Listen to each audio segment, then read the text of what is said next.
So hello guys, welcome to Notes Fire. आज का हमारा टॉपिक है cell movement, intracellular transport, role of kinesin and dynein.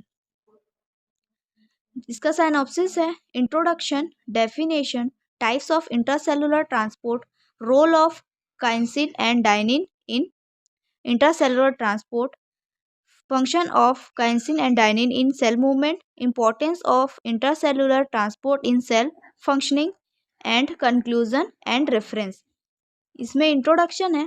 Cell के अंदर मॉलिक्यूल्स, ऑर्गेनेल्स और वेसिकल्स का मूवमेंट बहुत ज़रूरी होता है जिससे सेल्स ठीक से काम कर सके। यह मूवमेंट इंट्रासेलुलर ट्रांसपोर्ट कहलाता है और यह साइटोस्केलेटन को दो प्रमुख कंपोनेंट्स माइक्रोट्यूब्यूल और मोटर प्रोटीन के जरिए होता है।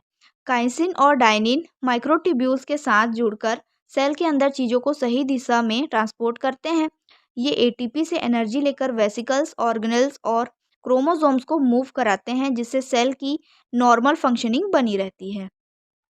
ये था इसका इंट्रोडक्शन। अब हम देखेंगे डेफिनेशन सेल मूवमेंट का। यह सेल के अंदर मॉलिक्यूल्स और ऑर्गेनेल्स का मूवमेंट होता है जिससे सेल सिग्नल्स ट्रांसमिशन, सिक्रीशन और डिवीजन जैसी प्रक्रियाएं कर पाता है। इसके बाद है इंटरसेलुलर ट्रांसपोर्ट का डेफिनेशन।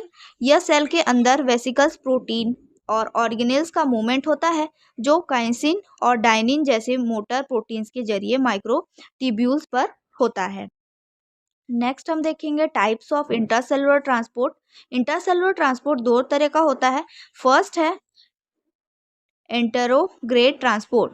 यह ट्रांसपोर्ट न्यूक्लियस से सेल मेम्ब्रेन की ओर होता है। इसमें काइंसिन मोटर प्रोटीन काम करता है। इसका एग्जाम्पल है एंडोप्लाज्मिक रेटिकुलम से गोल्जी अपरेटर्स तक वेसिकल्स का ट्रांसपोर्ट। कुछ इस प्रकार से जो ट्रांसपोर्ट होता है, ठीक है। नेक्स्ट है इसका सेकंड है रेट्रोग्रेड ट्रांसपोर्ट। यह ट्रांसपोर्ट सेल मेम्ब्रेन से न्यूक्लियस की ओर होता है। इसमें डाइनिन मोटर प्रोटीन काम करता है। इसका एग्जाम्पल है एंडोसाइटोसिस के दौरान वेसिकल्स का मूवमेंट। इसके बाद है role of kinesin and dynein in intracellular transport. हम देख लेंगे। इसमें फर्स्ट है काइंसिन। काइंसिन यह एक मोटर प्रोटीन है जो माइक्रोट्यूब्यूल्स के प्लस एंड की ओर चलता है, यानी न्यूक्लियस से सेल मेम्ब्रेन की ओर ट्रांसपोर्ट करता है। इसका स्ट्रक्चर है काइंसिन में दो हेड होते हैं जो एटीपी से एनर्जी लेकर माइक्रोट्यूब्यूल्स पर चलते हैं और एक टेल होती है जो कार्गो को पकड़ता है, यानी कि वेसिकल ऑर्गेनेल्स को। नेक्स्ट इसका फंक्शन है। फर्स्ट फंक्शन है ऑर्गेनेल ट्रांसपोर्ट। माइटोकॉन्ड्रिया, लाइसोसोम और गोल्जी वेसिकल्स को मूव करता है। सेकेंड है क्रोमोसोम सेपरेशन। मिटोसिस के दौरान क्रोमोसोम को एलिगन करने में मदद करता है। थर्ड है साइनेप्टिक वेसिकल ट्रांसपोर्ट। न्यूरॉन्स में न्यूरोट्रांसमीटर वेसिकल्स को एक्सॉन टर्मिनल तक ले जाता है। इसमें बी है डाइनिन। यह मोटर प्रोटीन माइक्रोट्यूब्यूल्स के माइनस एंड की ओर चलता है, यानी सेल मेम्ब्रेन से न्यूक्लियस की ओर ट्रांसपोर्ट करता है। इसका स्ट्रक्चर है डाइनिन भी काइंसिन की तरह हेड और टेल वाले स्ट्रक्चर में बना होता है। इसका function first retrograde transport, Golgi से एंडोप्लाज्मिक रेटिकुलम तक वेसिकल्स ले जाता है। सेकंड है cilia and flagella movement. Dynein cilia और फ्लैजिला की बीटिंग में मदद करता है। थर्ड है स्पाइंडल पोजिशनिंग इन मिटोसिस, क्रोमोसोम के सही अलिग्नमेंट और सेपरेशन में मदद करता है। इस प्रकार से function of kinesin and dynein in cell movement है। इसका फीचर है movement direction, energy source, intracellular transport, involve in and mitosis में भूमिका, सिलिया फ्लैजिला में भूमिका। तो काइंसिन है उसमें क्या होगा, मूवमेंट डायरेक्शन न्यूक्लियस से बाहर होगा। डाइनिन में प्लाज्मा मेम्ब्रेन से न्यूक्लियस की ओर होगा। एनर्जी सोर्स एटीपी है, इसमें एटीपी है काइंसिन में और डाइनिन में भी एटीपी है। इंट्रासेलुलर ट्रांसपोर्ट वेसिकल, ऑर्गेनल और सेल मेम्ब्रेन की ओर ले जाता है काइंसिन प्रोटीन, जबकि जो डाइनिन प्रोटीन है वो वेसिकल ऑर्गेनेल्स को न्यूक्लियस की ओर लेकर आता है।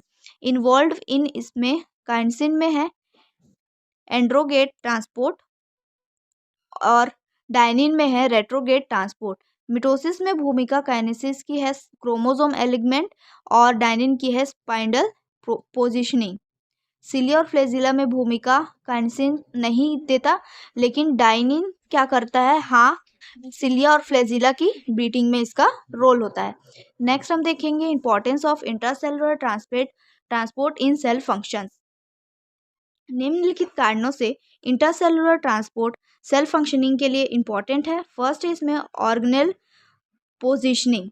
यह माइटोकॉन्ड्रिया, गोल्जी ऑपरेटर्स और एंडोप्लाज्मिक रेटिकुलम को उसके सही स्थान पर रखता है, जिससे सेलुलर प्रोसेस सुचारू रूप से कार्य करते हैं। सेकेंड है वेसिकल ट्रांसपोर्ट।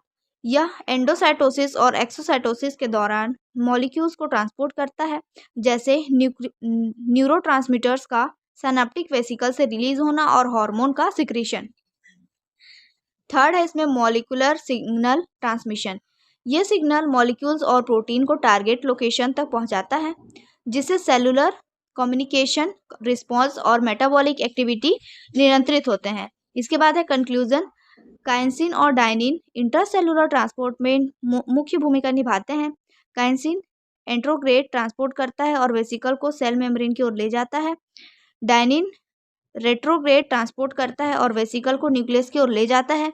ये मोटर प्रोटीन्स एटीपी से एनर्जी लेकर माइक्रोट्यूब्यूल्स पर चलते हैं और सेल की नॉर्मल फंक्शनिंग को बनाए रखते हैं। अगर इंट्रासेलुलर ट्रांसपोर्ट में कोई गड़बड़ी हो जाए तो न्यूरोलॉजिकल डिसऑर्डर, जेनेटिक डिसीज और सेल फंक्शन हो सकते हैं। इसके बाद है रेफरेंस इसका। फर्स्ट है molecular cell biology by PK Gupta. Second है molecular cell biology by D Robertis. तो ये था आज का टॉपिक। अगर आपको अच्छा लगा तो प्लीज़ लाइक करिएगा, शेयर करिएगा एंड सब्सक्राइब करिएगा। Thank you.